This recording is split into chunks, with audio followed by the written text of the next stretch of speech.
It's back to me and Barry on this episode. We're going to just have a chat about a few things and try and educate people on a couple of important topics. Yeah, I thought we'd just talk on a couple of related subjects today. Some of them due to some of my experiences over the last couple of weeks.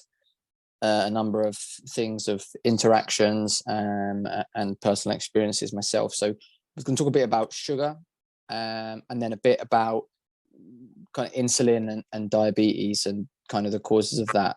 Because one of the things I had over the last couple of weeks was some interactions with a lot of very angry diabetics who didn't appreciate that, we were basically, it was actually the interview with Shahid we had where he talked about how he controlled his diabetes and he turned it around and using fasting and no carb, and basically they were very angry that being low carb was good for diabetics and they didn't believe it. And I just found it crazy that a lot of these people who they are diabetics and yet their view or their knowledge of it was just completely wrong and horrific, which mostly is down to what they've been told. They're going by what they've been told by their doctors.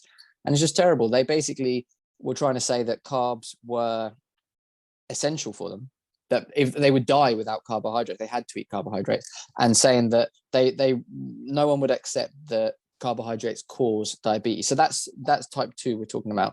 Shahid was talking about how he controlled his type 1, but in terms of carbs causing it, it's type 2 is caused. Type 1 is a genetic disease, it's an autoimmune disease. Type 2, you've caused it yourself. Type 2 is caused by your diet. It's a metabolic illness, and it's just mainly down to, I think, people not wanting to accept any personal responsibility for their life. Like, if you are type 2 diabetic, you've done that.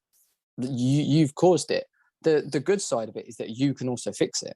It's very easily fixable through diet, but they're just trying to pass the blame off, as people do with lots of things, and say that, it's not my fault, it's genetics and I can't do anything. I'll just take all my medication and just accept it. So that kind of got me thinking, and I was like, well, okay, let's talk a bit about that, about carbohydrates, diabetes, and the reason we should avoid it. I mean, even if you're not diabetic, you should avoid it. Carbohydrates are not good for us. If someone wants to have the odd bit of carbohydrates in their diet, it's entirely up to them whether you want to cut them out completely or just go to low. But no one should be above low carb. Above low carb is not good or optimal for anyone, in my opinion. So that was kind of what I wanted to look at. So I don't know what your, I know that it's kind of similar to mine, but what your opinion on carbohydrates is. Yeah, exactly as you've mentioned, Ryan. It's comes down to that factor that people are afraid. Actually, I think they're afraid to talk about it, and that's responsibility, and they don't want to take on that responsibility because they have alluded to the fact that it's not self-inflicted, and even if it's not self-inflicted, as in type 1, it can be reversed through the correct diet. So it's just taking ownership, taking that responsibility, and undoing that bad programming that people are in that position, that they have that idea or that strong belief that carbs are essential. We know that there's simple carbs and there's complex carbs, but the main problem is exactly what you've said. They're full of calories, and they tend to raise the blood sugar levels in the body, which that's not conducive to a healthy lifestyle. And it affects your blood sugar levels, and high sugar in your blood is really not a good thing. It can be a contributing factor to many diseases.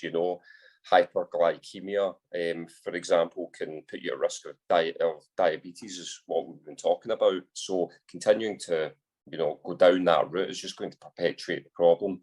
And this is what we're trying to educate people on, the fact that a lot of the stuff on the mainstream, that can be that's not for the greater good. It's not for the greater good at all, and you have to leave that out. It's actually amazing how much when you zoom into the things that are absolutely essential, that the range of food actually gets really quite narrow, and it's amazing how good a life you can have on that range of food, and carbohydrates, again, in my experience, I have a little of them. They make food a little bit more interesting, but they're in no way used to fill a gap in my nutritional regime, for example. So yeah, in terms of the diet, the whole thing around diabetes, it's very important that people are educating themselves, and that they do have more control than what they think they do. And it's just about taking ownership and responsibility, learning about it, educating themselves. It's all out there, and actioning that. Yeah, exactly. It is. It's about taking that responsibility. And like you say, just because of what your doctor says, if you have a health condition that is limiting your life, it's completely on you that you can go out and research it yourself. You don't have to sit there and listen to the doctor. With Shahid, and he had type 1, which is a lot worse, but he went out and he changed it himself. His doctors weren't doing anything, and he went out and did it himself. Like one guy said to me, well, do you not think if not eating carbs, would reverse diabetes, do you not think we would have tried that? So, well, clearly you haven't. You haven't tried it. You should put it into action and try, because it works. And they're saying, oh, well, I think I'll listen to my doctor. What qualifications do you have? And I'm like, well, what's your experience or qualification? I said, well, I'm literally seeing people reverse diabetes by doing this. So that's all the proof I need. You don't need to be qualified as a doctor and spent years in medical school. If something is working and is literally reversing a disease, that in the medical system, the only way diabetes goes is worse. In the medical system, drugs and medication, nobody gets better from diabetes. Diabetes will steadily get worse over time, and all they try and do is just slow down how quickly it gets worse and help you manage it. That's all they do. It doesn't get better. Yet we're seeing people completely and utterly reverse their type 2 and make huge improvements to type 1. Type 1 is not fully curable yet in any way, but you can make a massive change to your life, which we've seen in loads of people, and which Shahid shared in his story.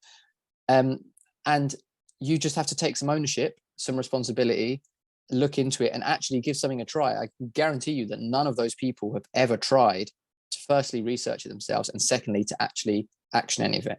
I guarantee they haven't. And it's a lack of personal responsibility, and it's laziness. And it's a shame, because all of these people could be living lives to the full and loving life, but they choose to, a lot of them I find this with mental health a lot as well. People take their condition and it becomes part of their identity. We've talked about positive thinking and positive mindset, and, they basically accept these negative things and make it part of their identity, and they almost cling on to them. Like, you tell people you can easily, do these things and you can easily beat depression, and they don't want to do it. And they'll tell you, oh no, depression's too bad, it can't be helped. Oh, type 2 diabetes, do these things, you can easily reverse it. No, type 2 diabetes is way too bad to help. I couldn't possibly do that. And people make it like part of their own condition. And it's just, it's sad to see. And it's also a bit frustrating, because I'm there, they're trying to argue with me, and I'm trying to help them. I'm like, listen, if you listened, if you took a second and listened and maybe tried what I'm telling you, I could actually help you. But they're, trying to argue with me and, trying to make it out that I'm some bad person, when it's like, if you listened, you could massively improve your life. And I've seen that a lot from actual doctors who use low carb and methods like that to help their patients. They said the hardest thing still is getting people to try. So they'll get loads of people that will still say, no, I don't really want to give it a go. Their doctor is telling them, and they still don't want to try it. And people who do try it get results. But the hardest thing is getting people to try it, and that's just really frustrating for me. And there's poor information. Like, I've been watching quite a lot on sugar and diabetes and stuff recently, educating more.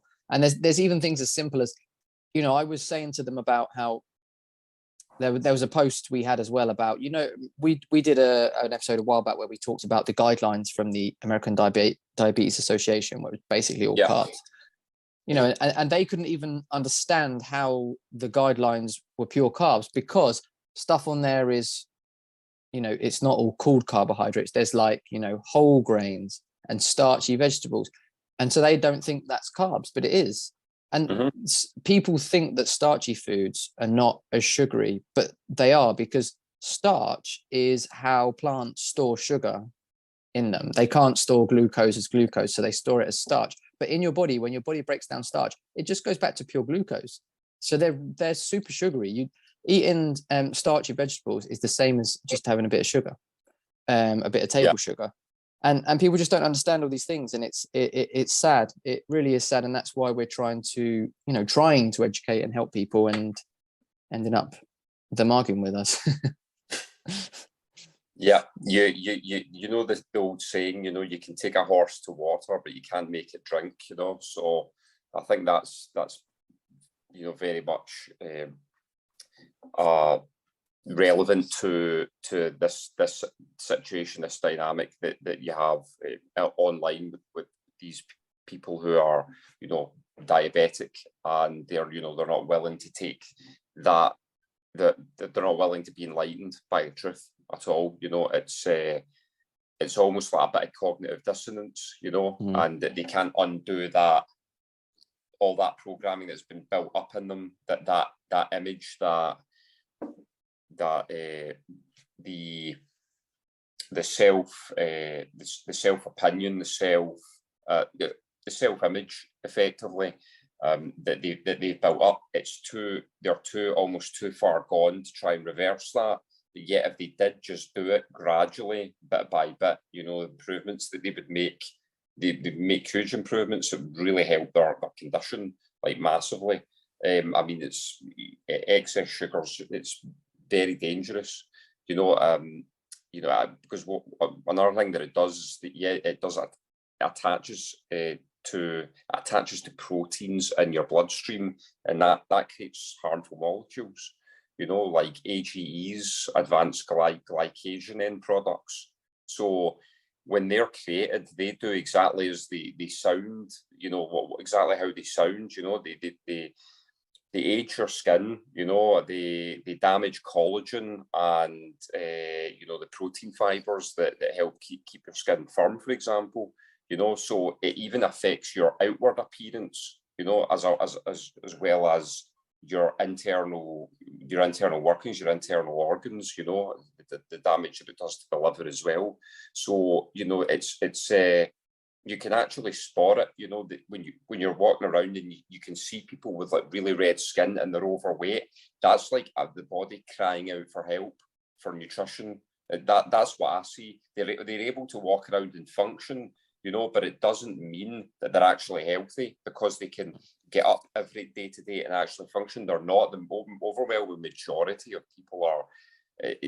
I would say the majority of them aren't actually healthy. They're really not. And the ones who are shown that they are overweight, that's one result of that. That's the result of too much carbs, and then too much sugar as well, and they're metabolically ill.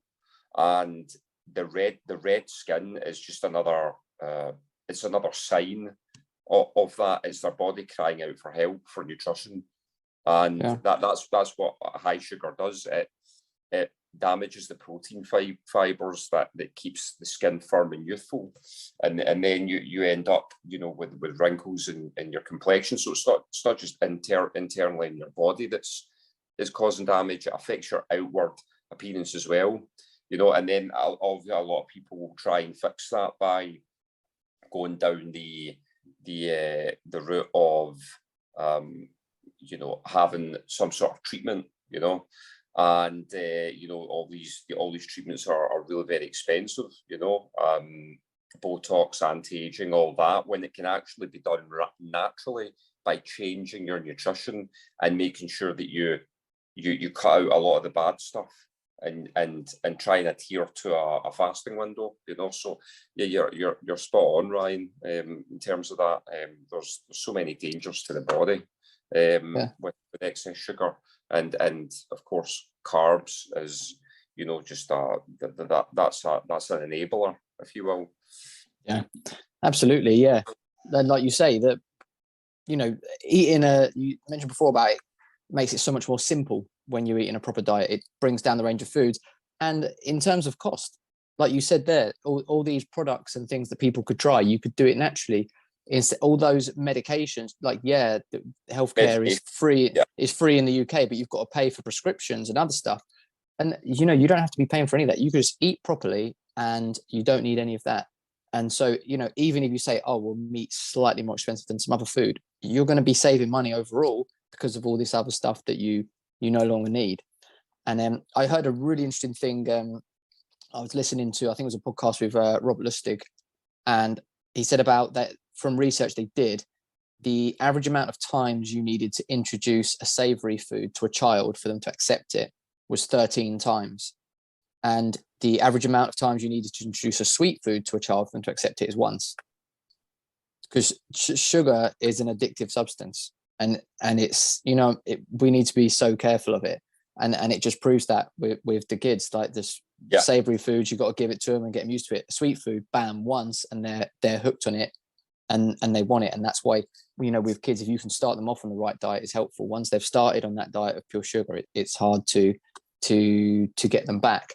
And another misconception people have with sugar is that people think that sugar gives you energy. They think that, people take some sugar to get a boost of energy, but it actually doesn't really give you energy. I don't know if we might have mentioned this before, but because sugar damages your mitochondria, and it actually prevents them from producing ATP, which is the energy your cells use. So it doesn't give you have some glucose, which can be used in the muscles as energy, but overall in your body, and especially in your brain, it actually restricts your energy and the amount of energy you can make, which is why eating a lot of carbs, people get a lot of brain fog, and they'll struggle to concentrate because their brain doesn't actually have the energy to run on. Your brain uses glucose, but it wants to use glucose that your body's produced itself. It doesn't want to use glucose from food.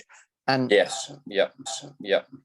On the subject of sugar, I had really interesting personal experience this week, which I noticed. So my wife had her birthday this week, and so we have a tradition in our house that we have birthdays is pancakes for breakfast. And also she wanted, instead of a birthday cake, she wanted an apple crumble this year. So I made her I make a mean apple crumble. So I did her an apple crumble, but I earned myself some treat, and I was like, I'm going to have treats. I'm going to have the pancakes for breakfast, eat normally the rest of the day, and then have the crumble in the evening for dessert.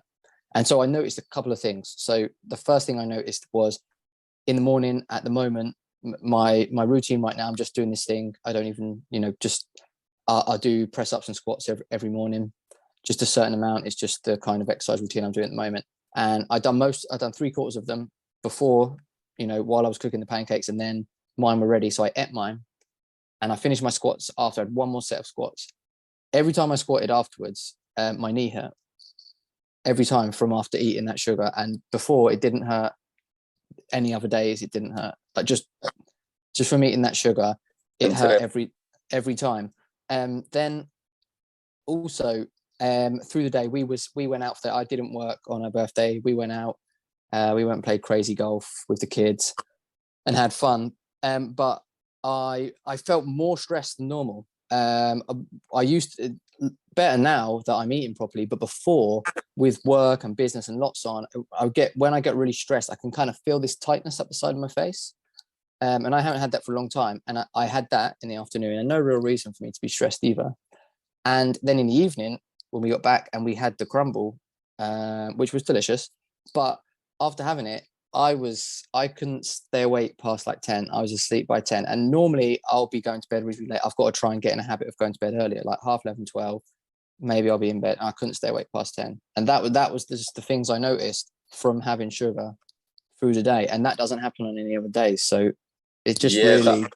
That sounds like it was a sugar dump, because you had been spiking your blood sugar levels and throughout the day, and then by 10 o'clock it just dumped and took your energy with it. So yeah, it's just interesting just to notice how quickly it happens with inflammation, because I noticed about the lack of sore joints and muscles. I noticed that as I went kind of more and more pure with what I was eating. I noticed it from football, but to see it come back that quickly was crazy, and I was shocked. And I said it to my wife, and she's like, "Oh, you must be making it up." But it's like, seriously, that my right knee, the joint, I could feel the pain every time I squatted just from eating a couple of pancakes, and the rest of the time it doesn't. So it just shows you. But for everyone else, I think the reason that we notice things like that when we have the odd treat and other people don't is because for them that's normal life. Their knee hurting when they squat that's what happens every time. But once you eat optimally and you get rid of everything, you don't have all that pain. No. Then you notice it. But when you're feeling rubbish all the time, you feel like you don't notice any difference. You say, well, I eat that food, I don't feel any different. But that's because you were already feeling rubbish, and then you continued feeling rubbish. Whereas I'm feeling great, and then I eat a bit of that food, and suddenly I don't. Oh, that was the other thing. My gums hurt too all day. Because I used, like, my gums would bleed every time I brush my teeth before, and now they don't. They're fine. But if I eat something that's sugary, I don't eat, my gums will hurt the rest of that day as well. It's another thing I notice. Yeah, that's interesting how you can, differentiate between, the various states from, partaking in healthy eating, the omitting sugar and carbs, or at least a huge the majority of it compared to what you used to have. So you're omitting a lot of that and introducing and going a period of time with, high protein meat, high fat as well, very nutritious. And then you come off that one day and eat earlier than usual and break your fast with sugar, and then notice these things, which is similar to I think maybe about 6 weeks ago I had I think it was about 11 in the morning. I had croissant with, it was like melted with cheese and bacon on top with some Worcester sauce, or about Worcester sauce. It actually tastes, grilled under the grill, actually tastes delicious. But after it, my mood actually dropped, and my energy dropped a bit, and I just felt heavy because I'm just not used to it. So it was like a big shock to the system. So I completely understand where you're coming from, and I think that, well, I know for a fact that people who are on that sort of diet can reverse it. They will actually start eating well and cutting a lot of the the bad stuff out. Their mood will start improving. They won't be feeling as sore in their joints. They'll be able, their immune system will build strength. They'll be more resilient to getting sick and being victims of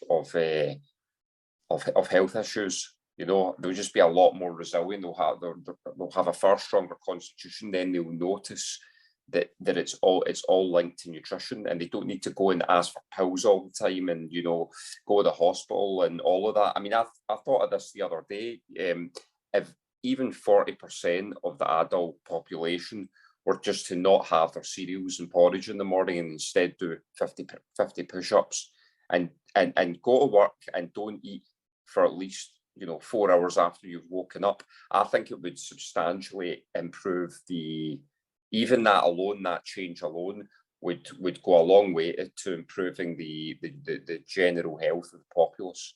And absolutely, I think by less people being omitted to being treated for sickness and illness and diseases and things like that, but just making that small change. And I'd be happy to put that to the test, if 40% want to do it, 100%. And that is why the mainstream narrative is so against it, because if that happened, the pharmaceutical industry would bomb, and that's the biggest industry, the pharmaceutical industry and the food industry with all their junk foods. If, like you say, if a good amount decided to eat the way we're saying and to eat low carb and to not eat that rubbish, both industries would be in huge trouble, because there's no need for the health industry. No. People survive thousands and thousands of years with no health industry and no pills and no medicine. And people say, oh, well, people used to, die from this and that. Well, clearly they didn't, because, they clearly were healthy, because otherwise the human race would have died out.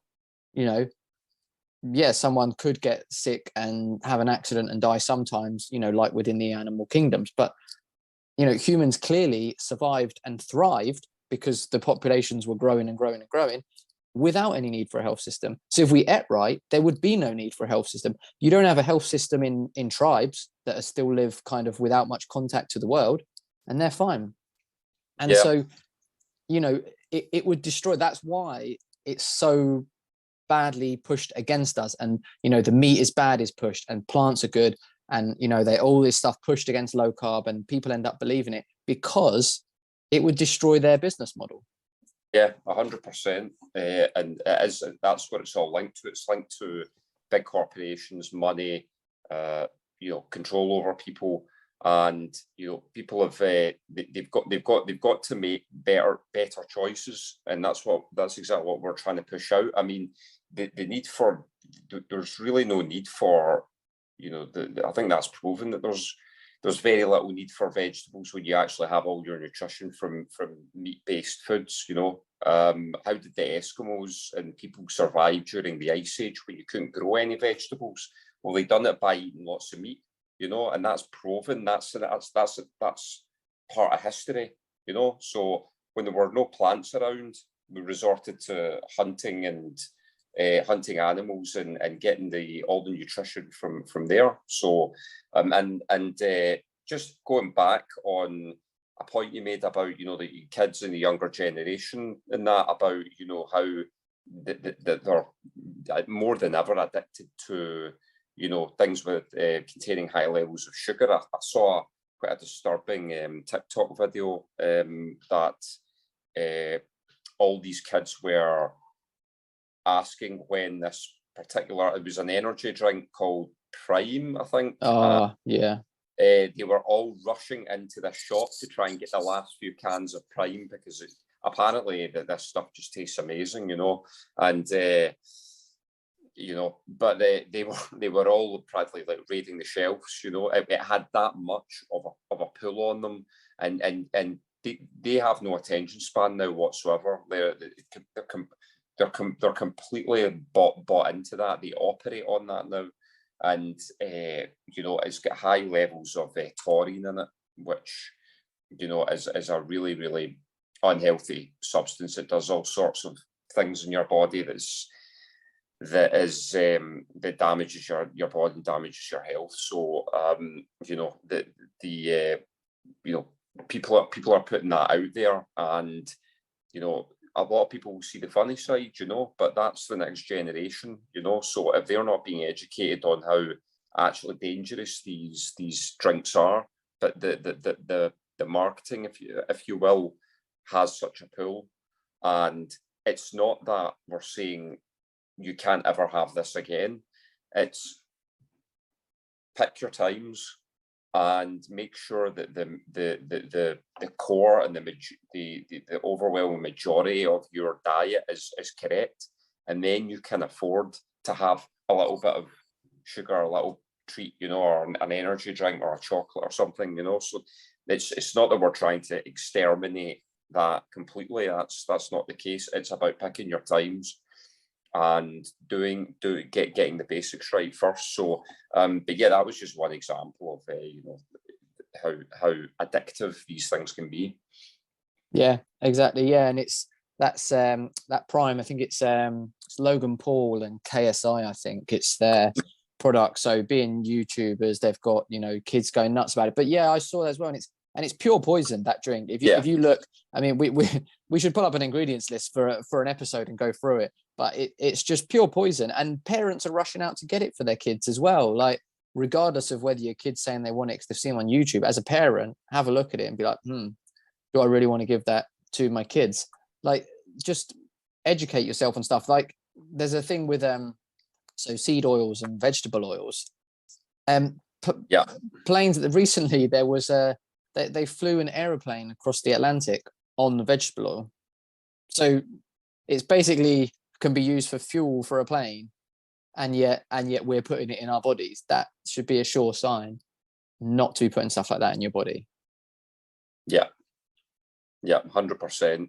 And in terms of the the vegetable oils, you know, they're just full of unsaturated fats. And when a lot of people don't know, but when they're heated, I mean, you can hear when you're cooking with vegetable oil, for example, you can hear it, you know. So when they're heated, they tend to oxidize. So when they oxidize, they're more dangerous to body tissues, and they can trigger things like inflammation, you know, which is really bad for your gut. It's a known risk factor for making blood vessel plaques, you know, unstable, and that can, you know, cause things like heart attacks. So it's absolutely terrible for you. And the best thing that you can use for cooking your meats is beef dripping, you know, because it doesn't oxidize under heat, and it's completely silent, and it's just a far healthier. It's a far healthier alternative. I'm really big on beef dripping, massive on it. I've actually found that it's even cheaper to use than even cheaper to buy than olive oil, you know. And I don't include olive oil in the exact same category as vegetable oil. It isn't as bad, and it's good for things like dressings, or maybe marinating before you put something in the oven. But cooking it under heat, it's something that I don't encourage. There's nuances here, and it's something I'm going to read up on a little bit more. But I wouldn't even use olive oil when it comes to frying now. But yeah, as you say, there is these things can be, you know, in terms of the vegetable oils, the seed oils, and, you know, even coconut oil. You know, these have harmful properties on them. So yeah, exactly. And the pure irony of it all is that all these seed oils and vegetables are marketed as heart healthy. That's how they're marketed.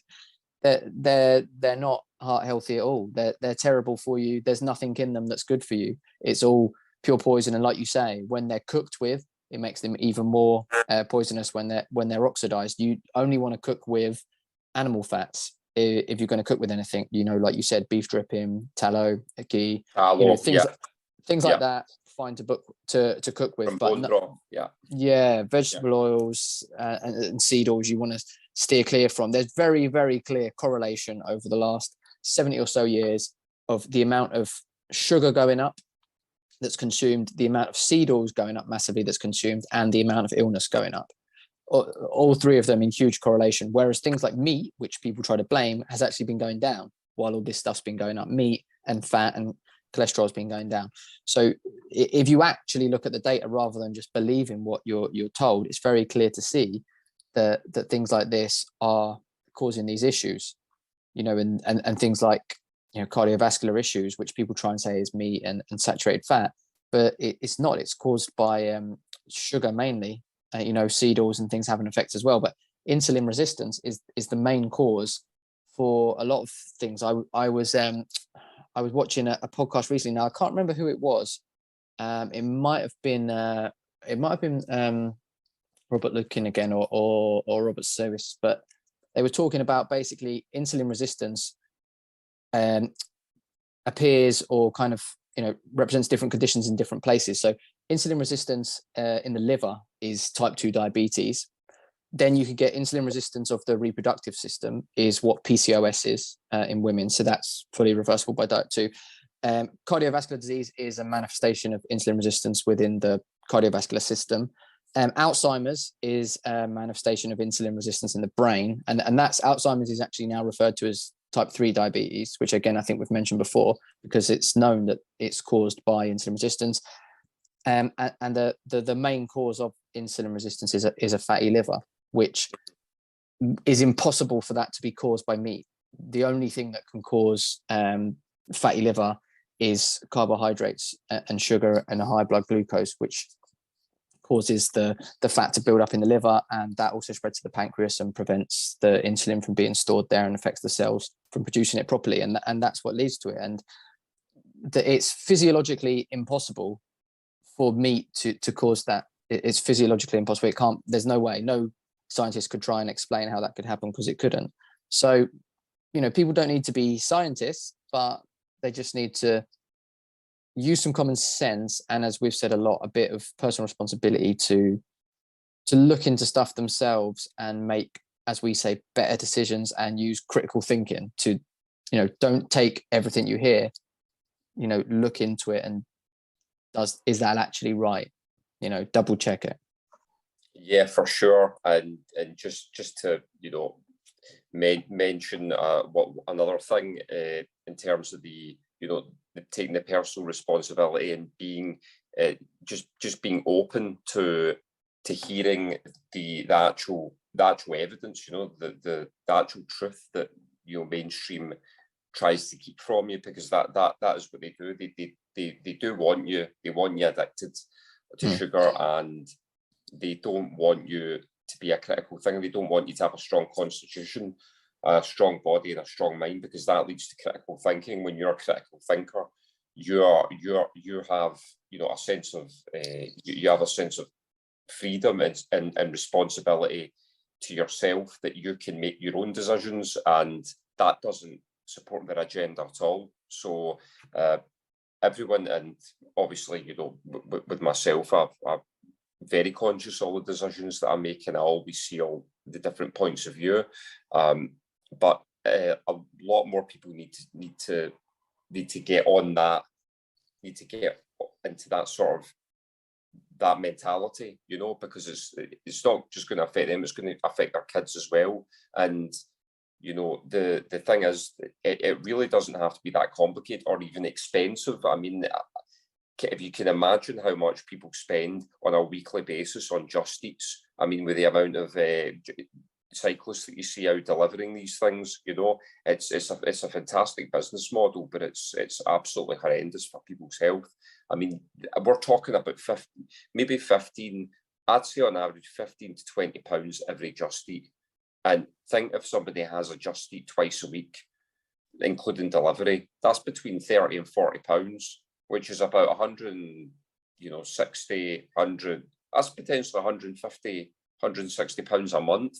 That what they could eat and how much they could optimize their life if they cut that out and instead chose to live an optimal life and use that to eat well. They could eat well on that for a whole month, never mind 8 meals. So there is a way, and it's just about knowing what to do and how it all works, and what to focus on and what to leave out. So this is obviously very, very beneficial, but it all starts from being open-minded and being willing to take action.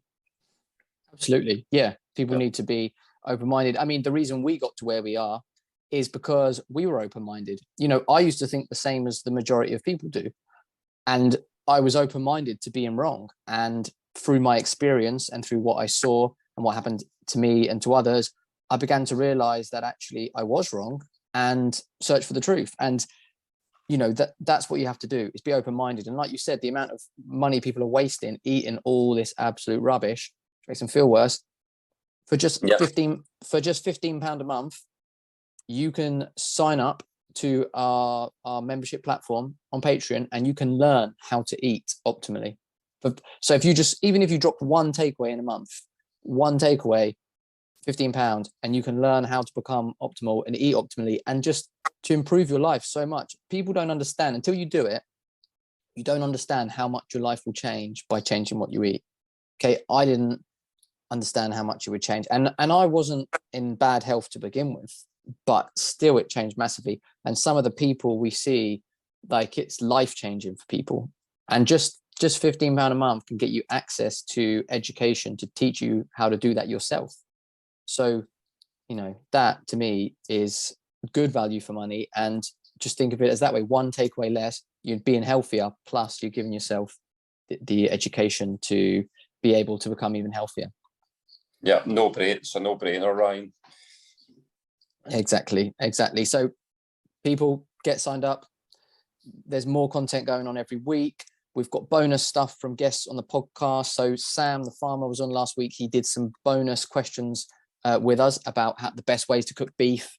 and to cook steak, and he gave us a couple extra tips, which is on the membership platform only for members, which you won't want to miss, because it's some awesome tips which I'm going to put into action myself.